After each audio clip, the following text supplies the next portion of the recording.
By the way, do you see my cat here? Yeah. Hello. Want to join the meeting? Legacy. That's one of the things you'll hear a lot about from this German-born Syrian-American composer who's been busy at the keys crafting a legacy of his own. Malek Jandali is with us today.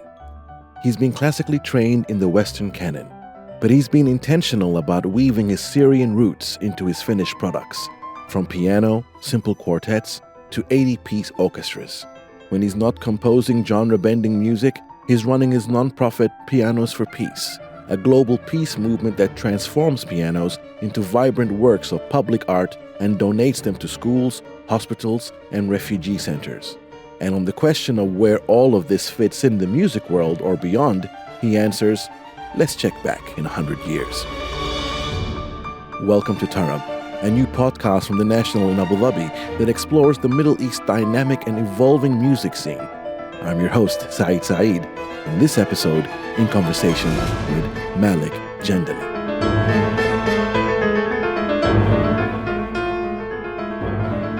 Now, let's start with what is behind you. So look, I know this is an audio format, okay, but I'll explain to the listeners.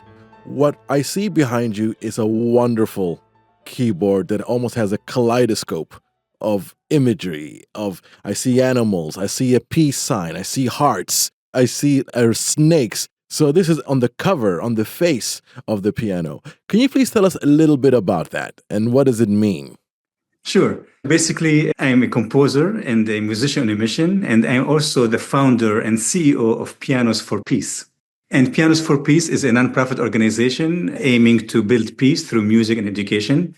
What we do, we engage artists every year and we transform pianos by painting them with these colorful designs and stuff. We display them all over the city, in the subways, in the airports, and in the parks, changing the narrative for everyone to join our Symphony for Peace from September the 1st till the 21st, which is International Day of Peace. And then after the public art festival, we donate all these colorful pianos to schools and underserved. We donate them to nursing homes and healthcare facilities like children with cancer or autistic kids who needs some joy in their life. And then especially the elderly in their healthcare facilities or nursing homes, we go and do bedside performances and we engage musicians and artists as well. So basically, we are the largest symphony for peace in the city. And the city is? This particular initiative is in Atlanta. I'm currently in New York at my Upper West apartment. So we have done it in different places in Australia. I believe you are in Australia. Are That's you in right. Sydney? Yeah. I'm from Melbourne, but Sydney is great. But Sydney is great. But that's wonderful. I mean, I guess it shows the fact that it's kind of expanded, literally from your apartment to this idea to going across different cities. Does that kind of show there is a need for it? Like, what do you put down that appetite for? Because these initiatives, as throughout popular music history, there have been many initiatives like this, but this one seems to resonate. Why do you think that is the case? I believe we are filling a gap. I felt that there's a need between the certain segments of our community. Many schools don't even have pianos. The baby boomers are getting older. In their nursing home, they're lonely. So I felt as an artist, as a humanist, as a musician on a mission, is to fill that gap and utilize the magic of music and the arts to unite us all in our common values of humanity, of peace, of unity, of respect and love. And I believe, honestly, there's no better way to unite and to engage and to impact. The real impact is not only the publicly art display festival, but also the ongoing programs that we do. When we donate a piano to a school that doesn't have a piano, you should go and see the eyes of these kids and the joy of the staff and the facility and the community. So it's basically impact, doing the right thing at the right time for the right reason. Sometimes it's difficult and challenging, but it's necessary. And that's the duty of the real artist. It's interesting that you kind of said that about the duty of a real artist. Did you always approach your career with a sense of mission, or did that sense of duty, did that kind of come over time? Absolutely. It evolved over time. We were in the Arab world, we always tend to view art, music as entertainment. As I evolved in my musical journey, I realized early on that art is serious, it's impactful, and it can change the narrative, and it can unite people, and it's more than entertainment. I mean, it's cool to have fun and colors and stuff, but there's always a very serious mission of, first of all, humanity, human values, and most importantly, respect. And above all, freedom of expression, which is very important. I wonder, Malik, this idea that you spoke about, right, about the way that art does have a serious message to convey. Did that also come as well from your time studying classical piano at the conservatory in Damascus? Because I don't think people appreciate the conservatory culture, especially back then, like 2 decades ago or 3 decades ago, and even beyond. The conservatories in Damascus, in Baghdad, in Cairo, they were a place of serious learning and where it shapes people's lives in terms of just how they approach the craft and how they approach their art. So tell us a little bit about that experience in the conservatory in Damascus, and how did that shape you? I consider myself a very lucky artist because I was born in Germany. My parents decided to move back to our homeland, Syria. My father is a physician, a surgeon, and he decided to build a hospital to give back to the community. So I was lucky to be exposed to both cultures early on. As you mentioned, I continued my music education at the conservatory. I was also very lucky by having top-notch piano teachers and professors from the Tchaikovsky Conservatory. And then I landed a full scholarship into the United States to study composition. And that was pivotal point because I realized for the first time in my life, I comprehended what I was performing. I studied form, orchestration, theory, the language of harmony, and that elevated my whole understanding and my whole awareness of why Symphony Number 40 of Mozart is genius, or why Shostakovich was so impactful. So to me, my mission today as an Arab musician in diaspora and as a phoenix in exile is to preserve and present my Arabic culture for generations to come through serious symphonic works. Because if you compare our rich heritage of the Arab culture, we lack seriously symphonic works that represent our beauty on the international stage. Why Russia has all Tchaikovsky and the Nutcracker? Why Germany has Beethoven and Mozart? Why Italy? Why America? Why the UAE or Syria or Sudan or Egypt doesn't have symphonies to be presented at the major concert halls all over the world? And that's my duty. We don't want to just keep our musical heritage into a world music, dabka or tarab, or a little folk dance. It is about time, through education and through being treated as an equal artist, and utilize the academia of music. It's not Western music, it's the academia of music into our rich melody, into our tarab, because we have so much instrumental music in our heritage. For example, the Sheikh Ali Darwish.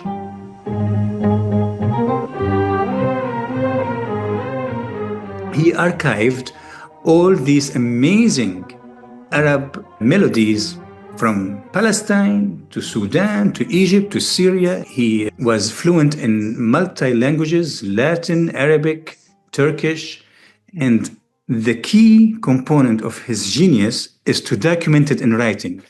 Saeed, my ancestors in Syria invented the musical notes, not to the people of Mesopotamia, to humanity. Without this, we wouldn't have the scores of Beethoven to study or the scores of Mozart. So sometimes they ask me, oh, who's your teacher? I say, oh, Beethoven. Why? Because I can study the form, see exactly every note that he wrote 200 years ago, and elevate and see how I can integrate my own thumbprint, my identity, my heritage into the Western classical music. Today, Malek Jandali has 8 symphonies, 7 concertos, performed and recorded by top-notch symphony orchestras in Vienna, in London, in Chicago. Why? Because our Arabic rich heritage deserves to be presented equally on the international stage. In my hand is a replica of the oldest music notation ever known to mankind.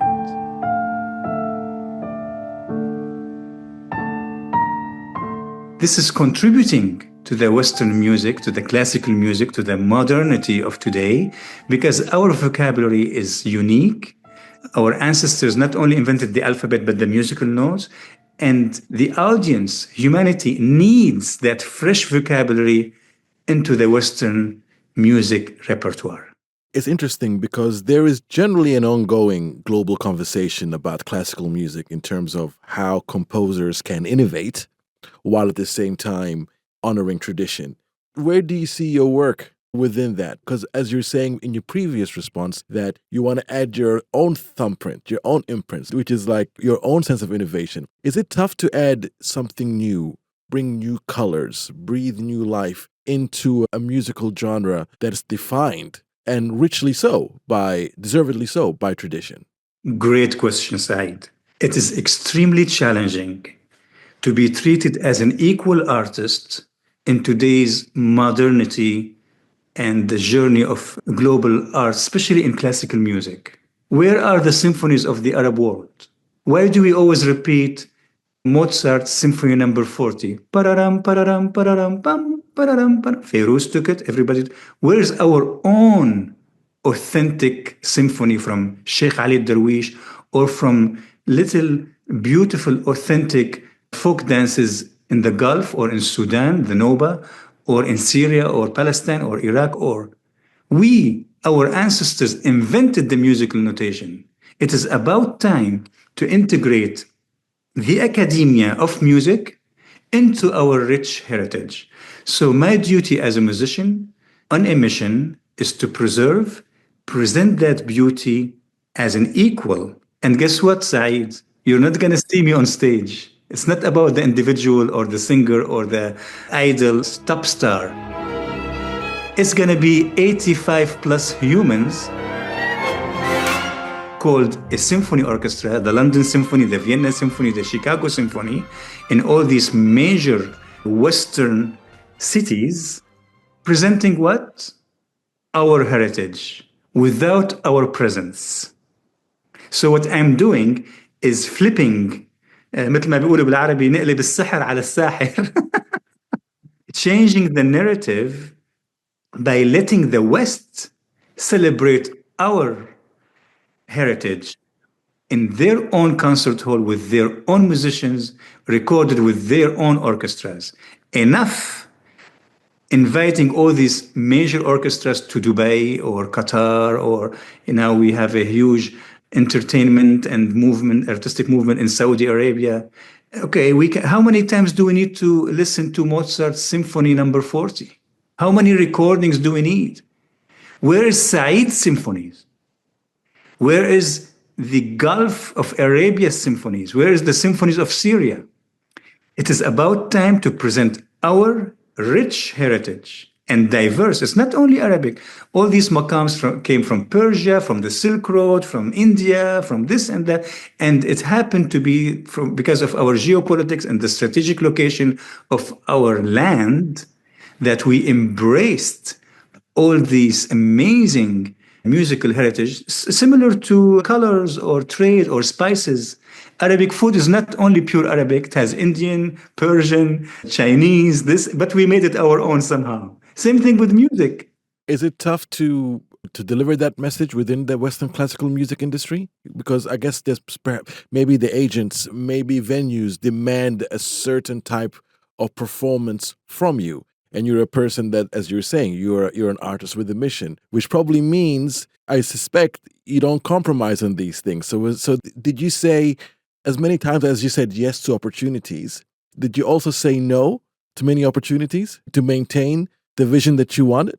Another amazing question. You are just striking all these chords. Saeed, it's almost impossible to be treated as equal as an Arab artist, especially when you are trying to integrate and present your heritage through symphonic works on the international stage in a symphonic work.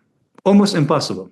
Tell me of any other Arab artist who is presenting their musical culture through the London Symphony or the Vienna Symphony or the Chicago Symphony. You tell me, or the audience. It is extremely challenging, but it's extremely necessary. And it's about time. It took a revolution. It took sacrifices, and it took 15 years of perseverance, sacrifices, but here we are. The Chicago Symphony is presenting my world premiere of Rhapsody. What does Rhapsody have? 2 موشحات. يا بهجة الروح. يا بهجة الروح خذني بالوصال. And another موشح.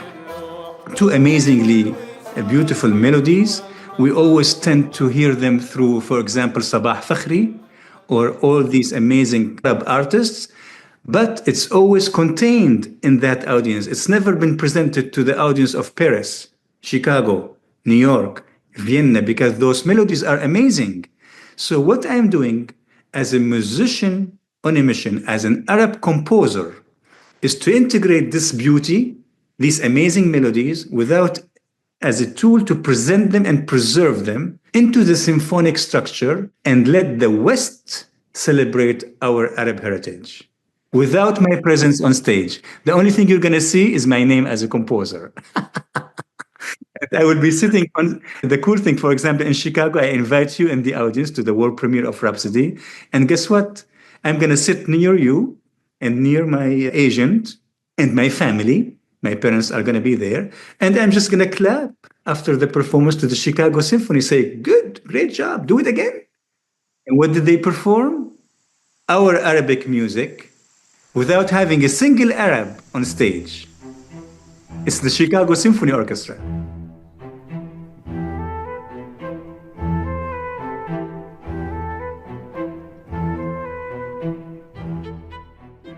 Amongst the works that you've done, one piece of work that is really evocative is Moonlight.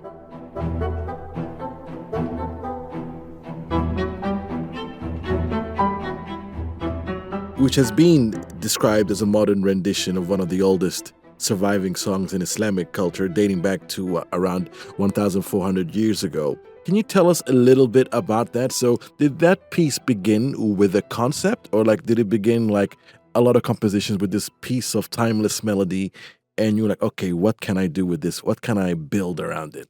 This touches on the Islamic heritage. Now in the West, once you say the word Islam or Islamic, it's like, ooh, it always goes into negativity, into troublesome. Well, no. Islam, or the word salam, it's the essence of Islam, and the core meaning of Islam comes from salam. Silm is the 3-letter foundation of that term, which means peace. That's why I have my pianos for peace. We are peaceful people who cherish and spread peace throughout history. So what I felt what I felt as a composer when I was still as a pianist, because in the Moonlight you see me performing. You see me performing. طلع البدر علينا. The Moonlight definitely started with طلع البدر, which is the symphony for peace that the people of Arabia welcomed the Prophet Muhammad, peace be upon him.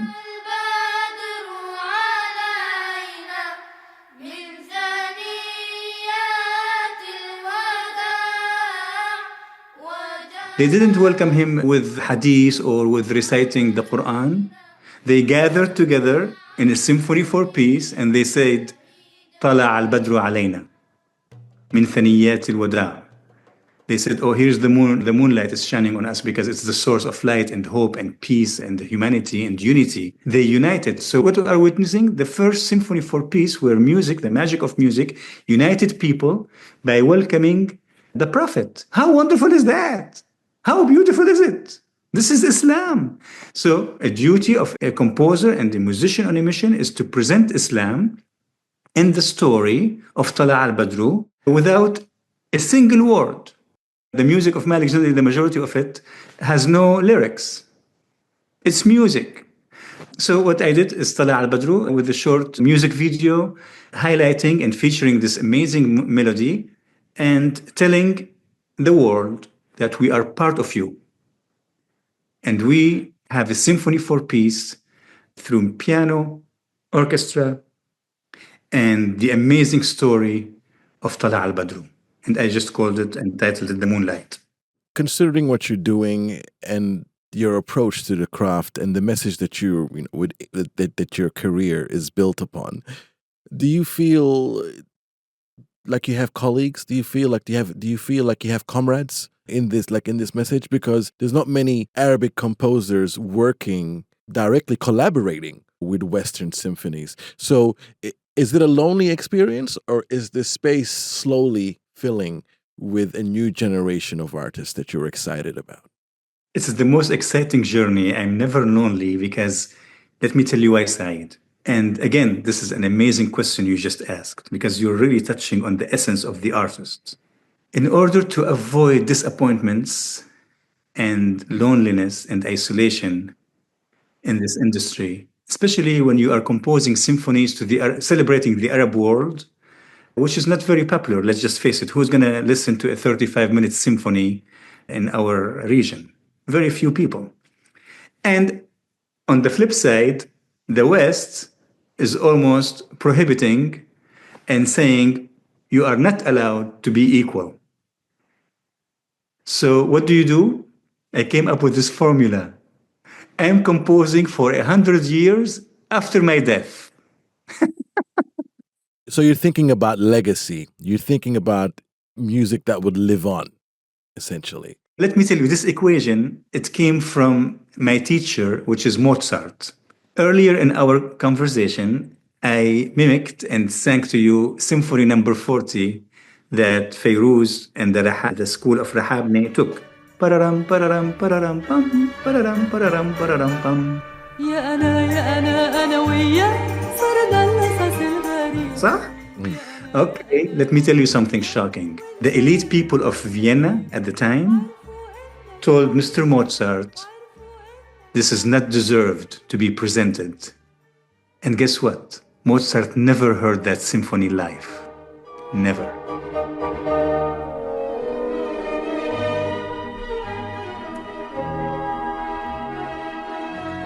But he kept composing after 40.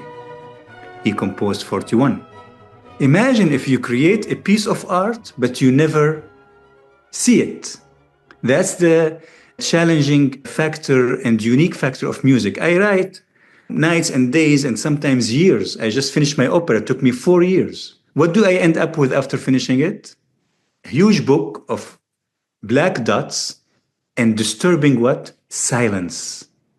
I need 200 people to produce it, humans. Funding in order to listen to it. And you need somebody else to decide, oh, we're going to program this opera, for example, at the Dubai Opera House. Not me. Because guess what? I cannot go and perform a symphony on my own. I need 80 top-notch musicians. And I'll just finish with this question, one more question, because you've just going back to the beginning about the need for the region to represent itself.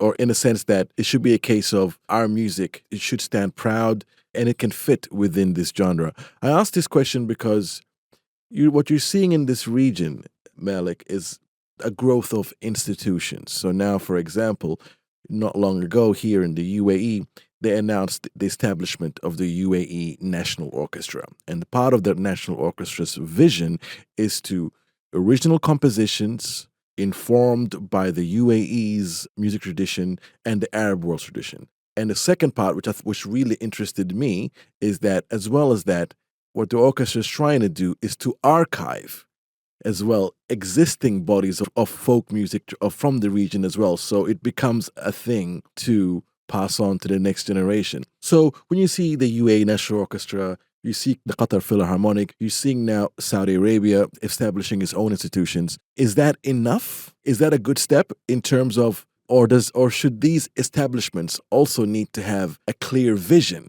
in order for it to achieve its goals? What we are witnessing today in the UAE and the region, including KSA and Qatar and Oman, and the establishment of the new orchestras, this should have been done 100 years ago. Where are our symphonies? So what we are witnessing today is an amazing step. Respect to this initiative. The key word should be our own identity, thumbprint. It should be equal through artistic excellence and all what that term entails with the orchestration, the treatment of our melodies, the harmony, the professionalism, and the recording techniques. That's even another thing. To record a symphony orchestra, it takes another set of skills. That's why I record in Vienna. So to me, as a composer, a musician who has devoted his life to symphonic music, to see all these orchestras being formed from Abu Dhabi and the region, knowing that the Qatar Philharmonic is 10, 15 years ahead of the game, it is thrilling. It is exciting. Here's my own region forming the necessary tool to present our music as an equal to the West.